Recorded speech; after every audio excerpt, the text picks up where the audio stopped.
Ayahku adalah dewa perang. Bab 607. Di luar celah, banyak penjaga masuk satu demi satu. Ada juga laki-laki berjas putih, jelas seorang teknisi. Para penjaga ini mengarahkan senjatanya ke Ling Yuiwei dan Guan Qianjun. Staf teknis segera bekerja di sebelah pintu kelima, dan segera mereka membuka pintu besi yang berlubang besar. Semua penjaga bergegas masuk, hampir menjatuhkan staf teknis ke tanah. Pada saat ini, Guan Qianjun juga menyelesaikan operasi terakhir, menekan tombol, dan menoleh untuk melihat Ling Yuiwei. "Datanglah kemari." Ling Yuiwei berteriak, "Apakah kamu gila? Jika saya pergi ke sana, saya akan tersengat listrik. Anda tidak membongkar jaringan listrik seluler." Jaringan listrik berwarna merah tua muncul satu demi satu. Bahkan para penjaga tidak berani mendekat, mereka semua tahu betapa kuatnya itu. Guan Qianjun berkata dengan marah, "Cepatlah ke sini dan aku akan memastikan kamu baik-baik saja.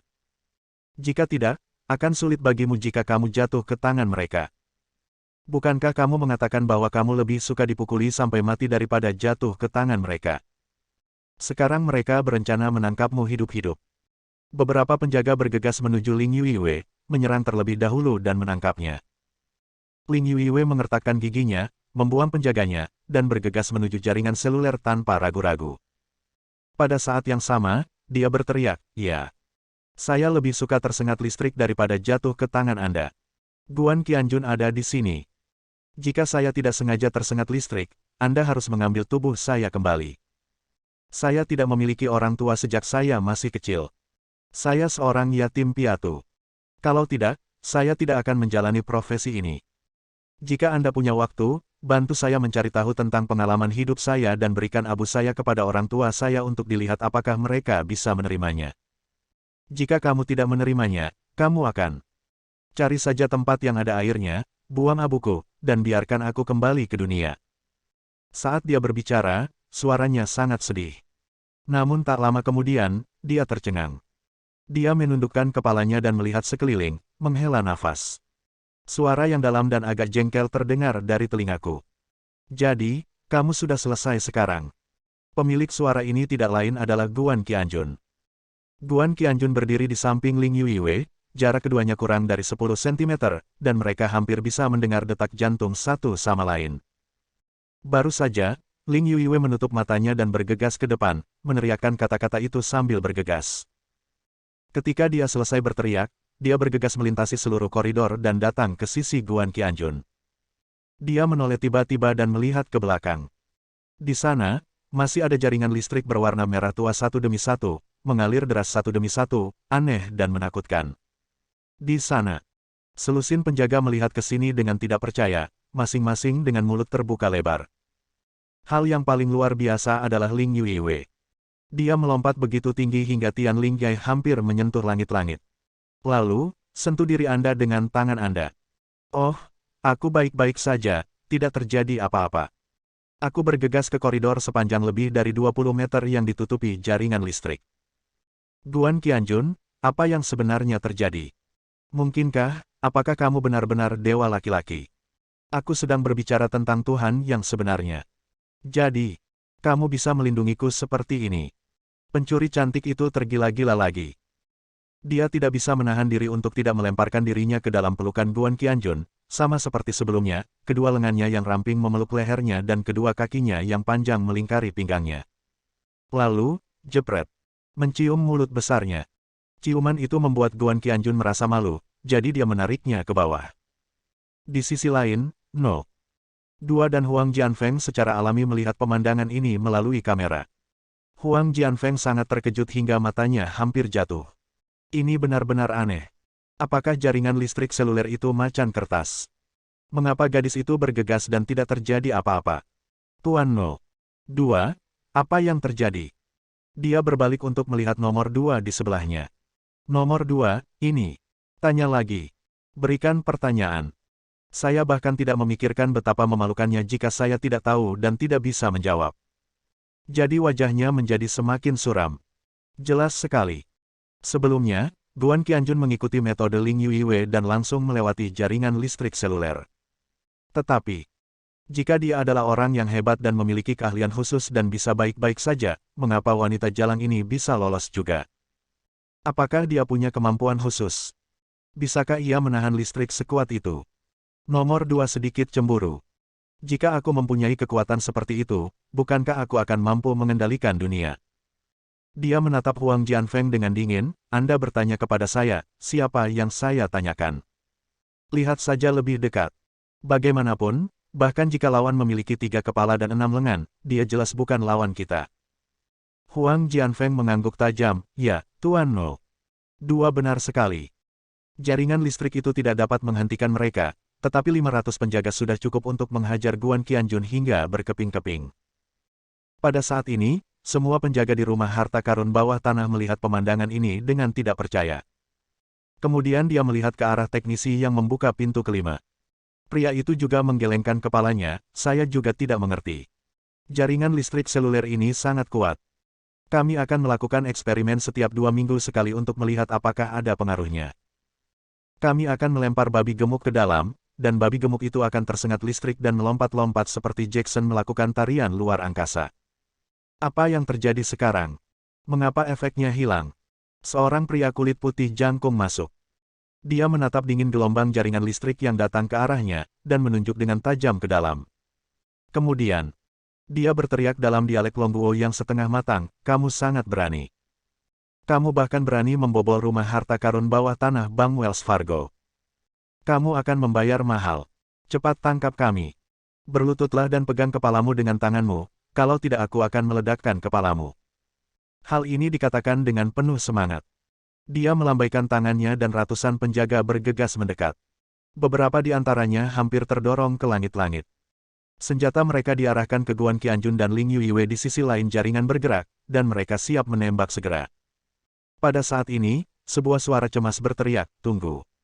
Kemudian, seorang pria gemuk, berusia sekitar 50 tahun, masuk. Dia menyeka keringat di dahinya yang gemuk dan berkata dengan keras, jangan tembak di sini. Kalau tidak, sistem akan mudah runtuh. Kedua orang itu bisa menyelinap masuk, yang menunjukkan bahwa latar belakangnya tidak sederhana. Mungkin ada seseorang di belakang mereka. Cepat tangkap mereka. Tangkap hidup-hidup. Salah satu penjaga memutar matanya dan berkata, Manajer Zong, apakah Anda tidak melihat jaringan listrik seluler itu? Kita akan mati tersengat listrik jika lewat. Seseorang segera berkata, itu tidak benar. Wanita itu baru saja bergegas, tetapi tidak terjadi apa-apa. Mungkin jaringan listrik seluler masih menyala, tetapi kehilangan daya, dan yang muncul hanyalah lampu merah sebagai peringatan. Guan Qianjun tersenyum di ujung sana, Anda tidak boleh datang ke sini. Jaringan listrik seluler ini benar-benar akan menyetrum Anda. Jika Anda tidak percaya, cobalah saja. Jangan lihat temanku baru saja berlari. Dia tidak takut listrik dan punya isolator sendiri. Kamu tidak. Setiap orang, ini. Saling memandang. Semua orang melihat ke arah teknisi. Teknisi itu menggelengkan kepalanya, saya rasa jaringan listrik seluler tidak akan kehilangan daya. Jaringan ini memasok listrik 24 jam sehari, dan memiliki generator sendiri. Ada kemungkinan pemadaman listrik. Itu sangat tidak bisa diandalkan. Pemimpin penjaga bertanya dengan suara yang dalam, lalu bagaimana Anda menjelaskan bahwa wanita itu baru saja berlari tetapi baik-baik saja? Teknisi itu menggelengkan kepalanya, wajahnya penuh kebingungan, dan akhirnya dia berhasil berkata, mungkin dia benar-benar punya isolator sendiri. Bab 608. Pemimpin penjaga itu memelototinya lagi, lalu memanggil seorang penjaga untuk mengujinya. Lihat apakah jaringan listrik seluler benar-benar kehabisan daya. Tingkat tertinggi dari suatu pekerjaan adalah menjadikan kepatuhan sebagai kewajiban Anda. Penjaga itu sedikit takut, tapi dia masih mengertakkan gigi dan membungkuk, mengulurkan tangan dan menyentuh jaringan listrik yang datang ke arahnya. Momen. Dia berhenti dengan kecepatan kilat.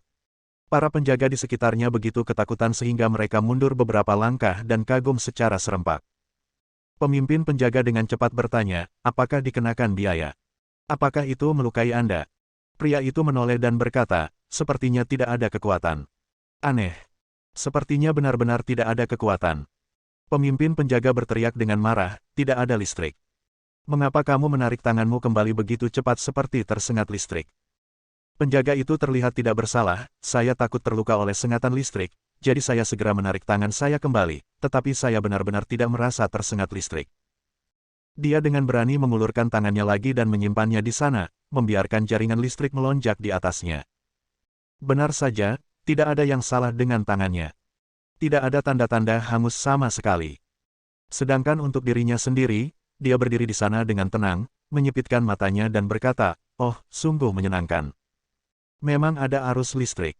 Tapi hanya sedikit. Aneh, bagaimana jaringan listrik bergerak yang bisa membuat orang pingsan ini bisa dipijat."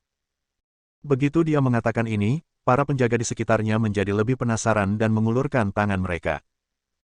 Tidak lama kemudian, wajah mereka menunjukkan ekspresi kegembiraan, dan mereka mengangguk berulang kali, mengatakan bahwa daya jaringan listrik seluler sangat lemah dan tidak akan membuat siapapun terkejut, tetapi membuat senter mereka sangat nyaman. Seluruh tubuh mereka terasa mati rasa, seolah-olah mereka telah melayang ke negeri dongeng. Pemimpin penjaga, manajer Zong dan staf teknis juga ikut campur untuk mencari tahu. Setelah diverifikasi, semua orang tiba-tiba menoleh untuk melihat teknisi satu. Tanyakan padanya apa yang terjadi. Personel TI, ini. Pikirkan baik-baik selama 10 detik. Dia berkata perlahan, sepertinya generatornya sudah tua, atau terjadi sesuatu yang lain, yang menyebabkan pasokan listrik berkurang drastis. Ini bukan masalah dengan sistem jaringan listrik bergerak. Sudah waktunya genset diperiksa. Sudah terlalu lama tidak diperiksa. Semua orang setuju dan mengangguk. Kamar hotel. Ketika Huang Jianfeng melihat adegan ini, dia menepuk pahanya, hahaha, saya pikir Guan Qianjun benar-benar mampu dan bisa melewati jaringan listrik bergerak ini. Ternyata dia adalah seekor kucing buta yang memungut bangkai tikus. Nomor 2 juga sedikit mengangguk, dengan ekspresi lega di wajahnya. Bahkan jika Guan Qianjun adalah orang yang sangat menakutkan, no. 2 tidak berharap dia dapat melewati jaringan seluler tanpa cedera dengan mudah. Sekarang sepertinya. Jadi itulah yang terjadi. Di koridor, pemimpin penjaga tiba-tiba melambaikan tangannya. Tangkap mereka hidup-hidup. Cepat. Tangkap mereka semua. Segera, ratusan penjaga menyerbu dengan perkasa. Koridor ini sangat luas dan dapat menampung 3 mobil yang berjalan berdampingan. Jadi, semua penjaga bergegas mendekat. Saat ini, Guan Qianjun masih berdiri di sana, dengan tangan di saku, memandangi para penjaga yang terus bergegas mendekat dengan senyuman di wajahnya. Hei, mereka segera datang. Ling Yuiwei terkejut setelah merasa bahagia.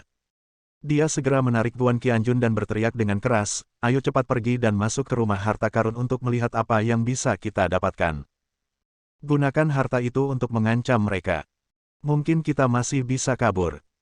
Guan Qianjun menggelengkan kepalanya dan berkata dengan tenang, tidak apa-apa, mereka bahkan tidak bisa terburu-buru.